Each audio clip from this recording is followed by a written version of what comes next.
La lección de escuela sabática está muy interesante porque es una lección de fe y esperanza. Sabes, O'Neill, hace poco estaba preparando un mensaje y estaba leyendo un libro donde el autor dice que uno de los peligros más grandes que nosotros enfrentamos en nuestros días no es tanto la pandemia, no es tanto esas enfermedades que nos agobian, el dolor, la depresión, la ansiedad, la tristeza, la soledad. Él menciona que algo que el ser humano está perdiendo es la esperanza. Sí, y el apóstol Pablo nos dice en Tesalonicenses que nosotros no somos como los que no tienen esperanza. Nosotros los cristianos debemos de vivir siempre con una esperanza presente en nuestras vidas. Y sabes que también en el libro de Hebreo, ese versículo, uno de los favoritos míos, que dice, no perdáis vuestra ¿qué? Vuestra esperanza, porque tiene grande galardón, para que habiendo hecho la voluntad de Dios, obtengáis la promesa. Y sabe, O'Neill, nosotros estábamos dialogando, ¿no? Cuando yo estudio estas lecciones, nosotros podemos detenernos en la parte histórica y profética, porque es hermoso todo eso, pero más que estudiar la parte profética, más que estudiar la parte histórica de la lección, nosotros queremos traer esos pensamientos A hoy día. a hoy día. ¿Y lo podemos o no lo podemos hacer? Sí, se puede hacer. Por dar un ejemplo, la lección nos está hablando de un pueblo que está siendo oprimido, un pueblo que está siendo sufrido, un pueblo que está siendo esclavizado, que siente que no hay una solución para su vida, siente que no hay una salida para ellos como pueblo, pero el Señor les dice, hay una esperanza y es que yo voy a enviar un siervo que te va a liberar de todo eso. Y eso hoy día lo aplicamos de la siguiente forma. Tal vez tú estés sufriendo, tal vez estés oprimido, tal vez estés pasando por alguna necesidad.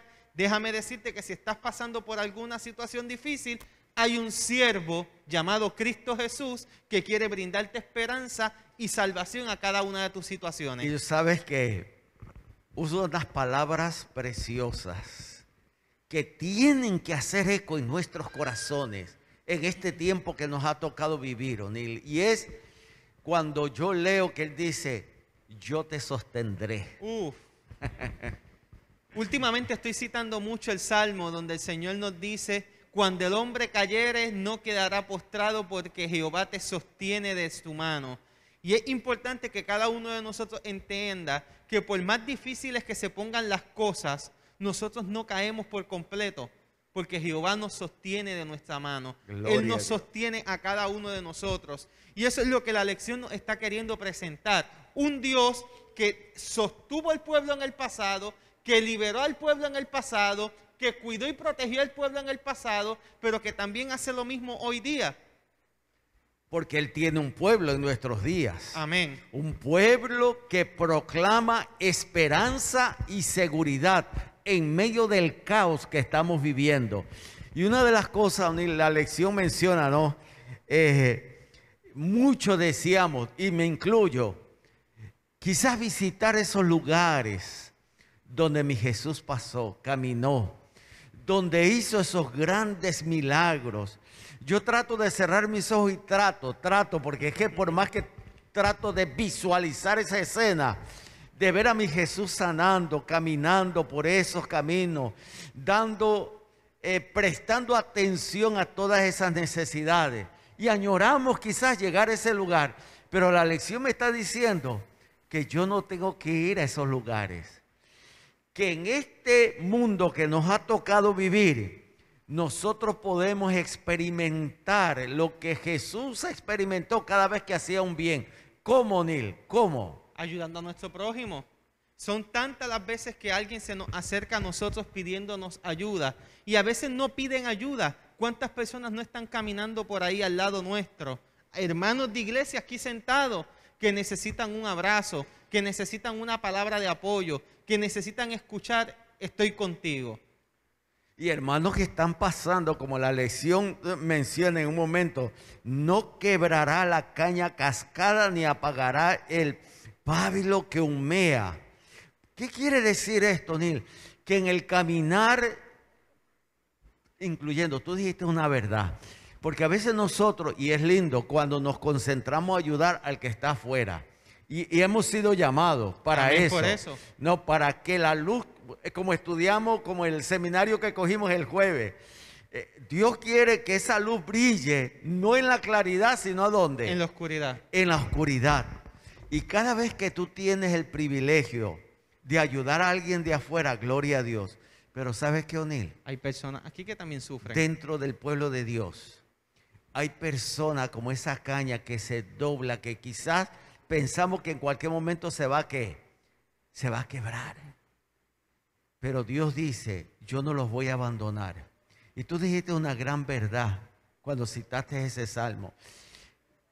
También nosotros, en el pueblo de Dios, hay personas que tambaleamos. A veces desmayamos, a veces nos preguntamos, ¿dónde está Dios? Hay momentos difíciles que pasamos. Y ¿saben qué, mis queridos? En ese momento, Dios no te reclama diciendo dónde está tu fe, dónde está tu confianza, qué pasó con tu relación conmigo. No, Él te mira para decirte, yo estoy contigo, yo te sostendré en esos momentos. Y eso es lo maravilloso. Y O'Neill, Dios quiere usarnos a nosotros para eso. Yo te tengo que confesar, ¿cuántas veces tú no me has llamado en un momento que yo más necesitaba? Igual. Porque a veces pensamos que un pastor no tiene necesidad. Nosotros tenemos la misma necesidad. Y cuando Él me ha llamado y me ha dicho, pastor, y a veces yo me sorprendo cuando dice, algo te está pasando. No sé si en el tono de voz algo te está pasando. Y tenemos esa confianza. Pero pastor, ¿sabe por qué esto sucede? Esto sucede porque nos relacionamos el uno con el otro.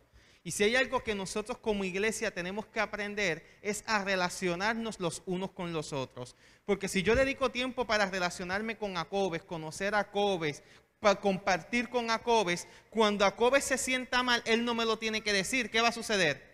Automáticamente yo lo voy a captar porque tengo una relación. Y la vida cristiana es una vida de relación. Inclusive la salvación es una relación. Porque Juan 17:3 nos dice, y esta es la vida eterna, que te conozcan a ti, al único Dios verdadero, y a Jesucristo al que has enviado.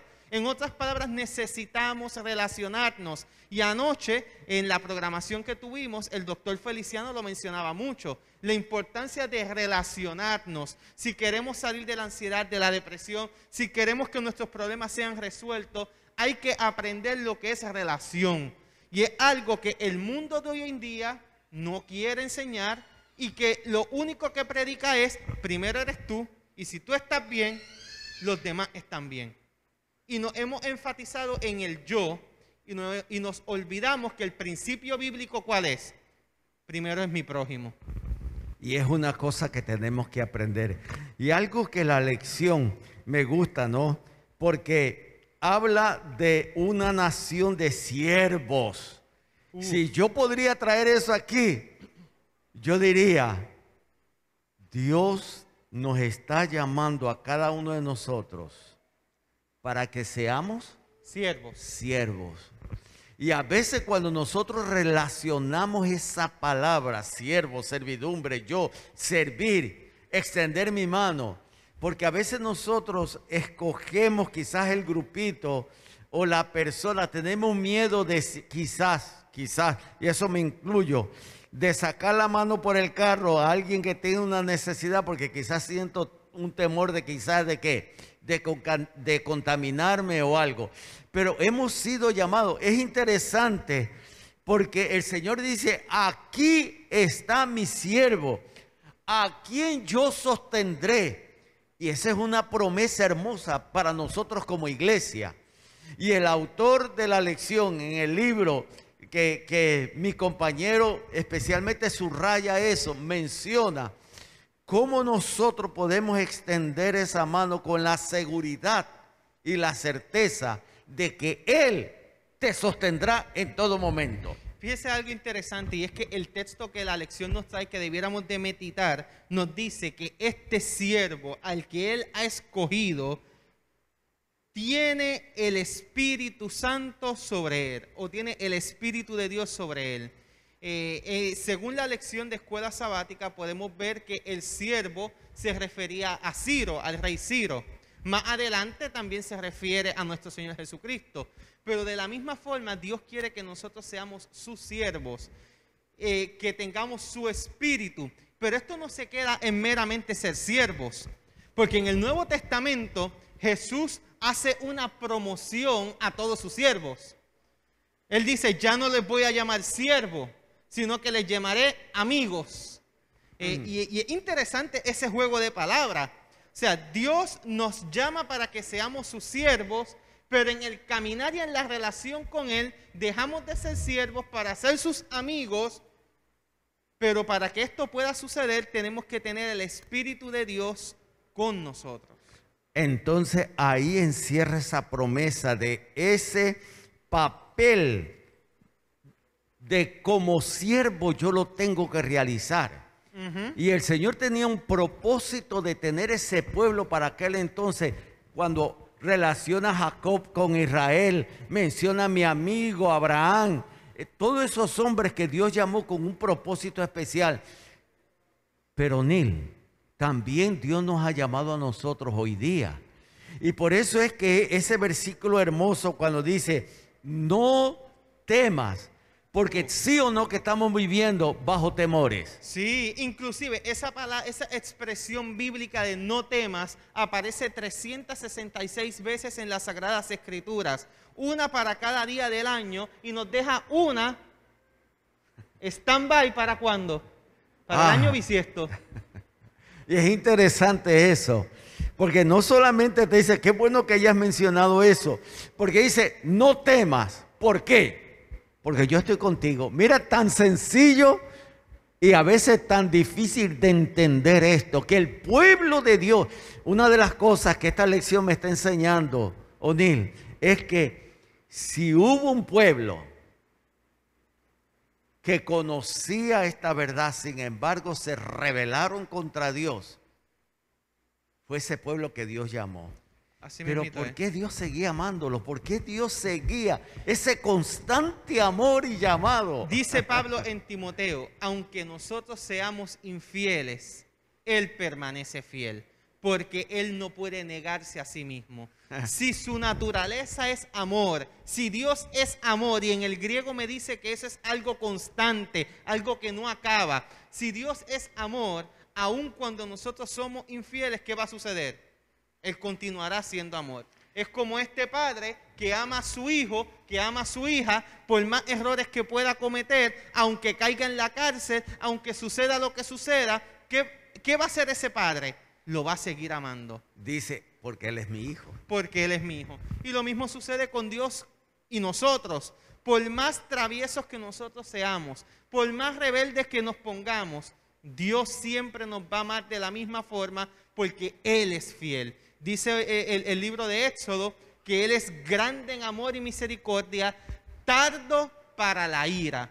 Y a veces nosotros queremos presentar un Dios de justicia y hablamos mucho de la justicia de Dios y hablamos de que es importante que la justicia de Dios sea manifestada, pero la justicia de Dios también dice que todos nosotros debemos de ser eliminados. Eso es lo que nos dice la justicia de Dios, porque todos pecaron. Todos están destituidos. Pero al lado de la palabra justicia, nosotros tenemos que poner la palabra misericordia. Porque aunque yo merezco el castigo, Dios es tan grande en amor y misericordia que como así perdonó y seguía buscando al pueblo en el pasado, lo hace hoy día conmigo también. Y mira, O'Neill, esta lección nos debe de hacer meditar, porque Dios usa todos los medios habido y por haber para salvar a sus hijos. Uf, claro que sí. Todos los medios necesarios, Pepe, para salvar a sus hijos. Al punto que trae a un ungido pastor que no era de la descendencia A un pagano es lo que trae. A un pagano. ¿Y cómo lo llama? Mi siervo. A un pagano lo llama mi siervo. Mira, esto a mí me hace pensar mucho. ¿Por qué? Porque a veces nosotros creemos que la forma de Dios trabajar es esta. Y encajonamos a Dios en una sola forma de Él trabajar, de Él salvar y de Él dar justicia. Y cuando nosotros vamos a las Sagradas Escrituras, nos damos cuenta que la forma de Él salvar fue bien variada. Y que si Él era necesario poner su ley a un lado para salvar al hombre, lo hacía. Porque eso lo podemos ver en el caso de la mujer encontrada en el acto de adulterio. Olvidémonos de que era una trampa. Él tenía que aplicar justicia. Y la justicia decía, ¿qué cosa? Que ella cometió pecado. Y que merecía ser apedreada. Pero ¿qué Dios hace con su santa ley? Mira lo que hace Dios para salvar a un hombre. Su santa ley la coloca a un lado. Ya no me interesa mi ley, porque me interesas tú. Dios es capaz de cualquier cosa para salvar al hombre. Y cosas que no la entendemos. No. ¿Por qué Dios actúa como actúa? ¿Por qué Dios muestra su amor como muestra su amor? No lo entendemos. Yo tengo que aceptar por fe todo eso. El misterio del perdón. Oh, es algo que... El pecado es un misterio. Pero la salvación también es otra. Pero la salvación, ¿cómo Dios hace todo lo posible y lo imposible para salvarme a mí?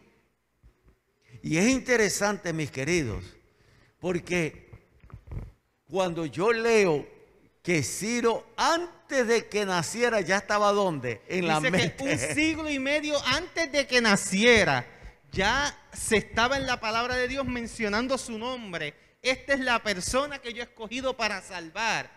Y eso es bien poderoso porque nos presenta a un Dios que está en control del universo. Hay una teoría del pasado que le llamaban el deísmo, el cual decía de que Dios simplemente creó el mundo, nos creó a todos nosotros y ahí nos soltó para que cada cual sobreviva como pueda. Y esa teoría es totalmente equivocada a la luz de las Sagradas Escrituras, porque tenemos un Dios que está constantemente pendiente de las cosas que suceden en este mundo. Y está la otra teoría de la predestinación. Sí. Que Dios realmente ya sabe. Sí, Dios sabe. Pero mis queridos, Él no vino para condenarte. Él vino porque todo aquel que en Él crea no se pierda, ¿qué? Mas tenga vida eterna. El propósito de Dios. Somos predestinados para una sola cosa, salvación. Ahora, tú y yo somos los que elegimos. Eso es lo que la lección dice. El amor de Dios es tan grande que Él tiene poder para entrar a tu vida. ¿Tiene o no tiene poder? Ah, pero Él dice, yo estoy, ¿qué? Tocando la puerta. Él conoce, y una de las cosas difíciles que la lección menciona es, ¿por qué que el libro de Isaías muchos piensan que había más de un Isaías? Es porque no puede entrar en su mente que 146 años antes se había dicho que Ciro iba a venir. ¿Para qué? Para ayudar. Mire que no. Fue un mandato divino que a través de Ciro se reconstruyera lo que había sido destruido. Y fíjate, esto va muy a la par con Daniel 2, Daniel 7 y el libro de Apocalipsis. Un Dios que está en control, un Dios que está actuando. Y usted menciona algo muy interesante con referente a la predestinación y con lo referente a que Dios conoce las decisiones. Y en la parte del libro yo quiero hacer lectura de un párrafo muy interesante con referente a esto que dice, y aquellos que tienen el libro, la página 79. El hecho de que Dios conozca las decisiones que tomaremos no significa que Él determine esas decisiones. Para ilustrar, y pone la palabra imperfectamente, la diferencia entre el preconocimiento y el libre albedrío es la siguiente, que si tú invitas a tus hijos al parque, tú sabes la contestación que ellos te van a dar. Si tú invitas a tus hijos a ir a Walt Disney, tú sabes las contestaciones que ellos te van a dar. Pero ellos son los que deciden si van o no van. Y así mismo es, mis queridos. Esto es lo más hermoso. El Señor dice, yo he puesto dos caminos. Y me dice la consecuencia de andar en esos dos caminos. Pero ¿quién es el que tiene que elegir? Nosotros. ¿Cuál es la voluntad de Dios? ¿Qué es lo que Dios quiere? Mire, Él llamó a Ciro con un propósito especial. Le dijo, yo sé lo que tú vas a hacer. Es lo mismo, mi querido. Dios tiene un propósito para tu vida y mi vida. Y eso es esperanza. El saber de que tu vida tiene un propósito, que tu vida tiene un destino de éxito, eso se llama esperanza. La gente te dice que no todo es color de rosa y que nuestra vida no es un cuento de hadas. Déjame decirte que el que dice eso está equivocado o no conoce a Dios. Porque sí hay un feliz y fueron felices para siempre. En la Biblia sí nos habla de eso. Algún día seremos felices para siempre. Y eso es algo que tú y yo no podemos dejar perder, pastor. Tenemos que siempre pensar de que lo que estamos viviendo acabará y llegará el día en que seremos felices para siempre. Y quizás ahí es que entra el título de esa parte del día miércoles. Esperanza por anticipado. Dios, mis queridos, me está diciendo, y aunque quizás ese versículo tiene una doble aplicación, pero Él te está diciendo cosas que ojo que no vio, ni siquiera han subido al pensamiento del hombre, ni siquiera hemos escuchado. Son las glorias que el Señor ha ido a preparar para cada uno de nosotros. Pero pastor, yo quiero atar una parte de de lecciones pasadas a esto. Ajá. Cuando la lección nos estuvo hablando del reino de Dios, no sé si se acuerda, que en pasadas lecciones nos habló sobre el reino de los cielos, el reino de Dios, nos decía que nosotros tenemos que entender de que el reino de los cielos también es presente y que el cumplimiento de ese reino también es presente. Porque muchas veces pensamos que la esperanza es futura, que la esperanza es cuando Cristo venga, y nos olvidamos de que Él dijo que eso también puede ser presente en nuestras vidas. Y quizás, mira, qué bueno que tú lo hayas mencionado, porque dice, aunque la nación enfrentó una terrible calamidad debido a los pecados del pueblo, algunos no perdieron la esperanza, se aferraron a las promesas de Dios, como los que se encuentran en Levítico 26, que dice que ese pueblo en un momento dado, en medio de la aflicción, del caos, confesaron sus pecados, intercedieron por aquellos que habían errado. Vamos a ponerlo en nuestros días. Sí. Y sin embargo dice que nunca perdieron esa esperanza. Como tú acabas de decir, las promesas de Dios no son para un futuro. No es cuando Él venga. La promesa de Dios las podemos comenzar a gozar hoy la podemos experimentar. Por eso en ese programa, ¿no?, de Dios salva a nuestros hijos, nosotros lo que queremos, lo que la palabra de Dios quiere dejar en el corazón es que no importa cuán rebelde sea tu hijo, tú síguele siendo fiel a Dios y deja a tu hijo en las manos de Dios. Así es. Y este pueblo, mis queridos, sin temor a equivocarme, este pueblo y los que vendrán, porque no solamente somos exclusivistas, que es esta la iglesia, dice Dios que tiene ovejas que le sirven en otro redil. A lugares. ellos que conviene que traer, pero dice que es atraer a sí mismo. Y a veces nosotros lo malinterpretamos diciendo, no, es que tienen que venir aquí, a este redil. Y no está hablando de redil, está hablando de pastor. Está hablando de que esas otras ovejas Él las quiere traer para que entonces al final haya un solo pastor. Lo que pasa, O'Neill, es que nos hemos olvidado de algo. Y nosotros hemos hablado, por ejemplo, yo he cambiado mi forma de orar al Señor cuando pido por mis hijos, cuando pido por mis nietos. Yo ahora no le digo, Señor, que ellos vuelvan a la iglesia. Yo le estoy pidiendo a mi Señor que ellos vuelvan a los brazos de Jesús. Amén. Porque el resto vendrá por añadidura. ¿Sí o no? La promesa es esa. El resto vendrá por añadidura. Quiere decir que mi fidelidad, eso es lo que nos está diciendo la lección. Este grupito que se arreferró, que dice en Levítico 26, que confesó sus pecados, que en ese momento intercedió, ese grupito, por amor a ellos, Dios tenía un propósito con esa nación. Y hemos vuelto a repetir la palabra propósito. Dios tiene un propósito para cada uno de nosotros. Así es. Ahora, ese propósito, Gabriela, somos nosotros.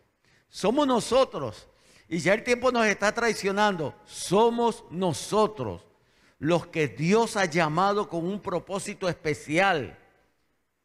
Pero tú primero tienes que experimentar ese gozo que sintió ese pueblo, esa esperanza anticipada de que Dios lo iba a liberar, que iba a enviar primeramente, qué interesante, a Ciro, pero después la promesa es que vendría un Salvador que salvaría al pueblo, que traería justicia, que traería misericordia, que iba a penetrar el corazón de aquel que estaba lejos como el que estaba cerca, de aquel que había caído y aquel que pensaba que no tenía ninguna falta. Ese Mesías prometido es el Mesías que hoy tú y yo adoramos. Como mis últimas palabras, quiero leer parte de una oración del tercer párrafo del día miércoles, que dice así: el mensaje básico de Isaías es coherente a lo largo de su libro. Confía en el Dios verdadero. Dice que a través de todo el libro de Isaías, que es bastante largo, solo hay un mensaje coherente. ¿Y cuál es, pastor? ¿Cuál es ese mensaje? Confía en Dios. Confía en Dios. La salvación está asegurada. Pero Neil, no cierres el folleto, porque yo no puedo terminar con esto. Yo quiero que tú me ayudes a leer esa parte del día viernes. Porque ese siervo sufriente que me habla de uno de mis capítulos favoritos, Isaías 53. Él llevó mis enfermedades, sufrió mis dolores. Amén. Lo tuvimos por abatido de Dios, le dimos la espalda, pero Él fue hacia adelante porque Él te ama y me ama. Y ese siervo sufriente es el que dijo: Padre, perdónalos porque no saben lo que hacen. Es ese siervo sufriente que dijo: mira, estoy dando mi vida y derramando mi sangre por amor a ti. Yo voy a resucitar porque yo soy la resurrección y la vida. El que cree en mí, aunque esté muerto, vivirá. Qué hermosas palabras de ese siervo sufriente. Pero pronto, mis queridos, vendrá como Rey de Reyes y Señor de Señores. O'Neill le dice: en la obra de ganar almas. En la obra de ganar almas se necesita mucho tacto y sabiduría. El Salvador no suprimió nunca la verdad, sino que la declaró siempre con amor. En su trato con los demás, él manifestaba el mayor tacto y era siempre bondadoso y reflexivo. Nunca fue rudo, nunca dijo sin necesidad una palabra severa, nunca causó una pena innecesaria a un alma sensible. No censuró la debilidad humana, denunció sin reparos la hipocresía, la incredulidad y la iniquidad.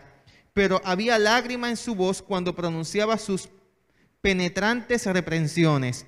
Nunca hizo cruel la verdad, sino que manifestó siempre profunda ternura hacia la humanidad. Cada alma era preciosa a su vista, se portaba con divina dignidad y se inclinaba con la más tierna compasión y consideración sobre cada miembro de la familia de Dios. En todos veía almas que era su misión salvar. En todos veía almas. En todos, mi querido. Inclusive para el que se está arrastrando afuera. El que quizás está cautivo por las drogas y el alcohol. Dios ve en esa persona su hijo. Amén. Y hará lo posible y lo imposible para traerlo. Y si es tu hijo, si es tu hija, si es tu nieto, si es tu bisnieto, síguele fiel a Dios. Y deja que ese hijo Dios obre en su corazón. Y él, por amor, como dijo mi compañero, su amor, su justicia, su misericordia, no la entendemos. pero Él los alcanzará donde ellos estén. Pastor, si tú quieres ser salvado, amigo y amiga que me estás viendo a través de las redes sociales, si tú quieres ser salvado, entiende de que hay un Dios en los cielos que hará lo imposible por salvarte. Gloria a Dios. Ora. Eterno Dios, gracias por tu amor y tu misericordia y gracias por la palabra que tú nos has dado en la lección de escuela sabática de esta semana. Pedimos que la podamos llevar siempre presente en nuestra mente y que podamos internalizar que la esperanza es algo con la cual siempre debemos de vivir y tener presente en nuestras vidas. Darle esperanza a aquel que no tiene. En el nombre de Jesús. Amén. Amén.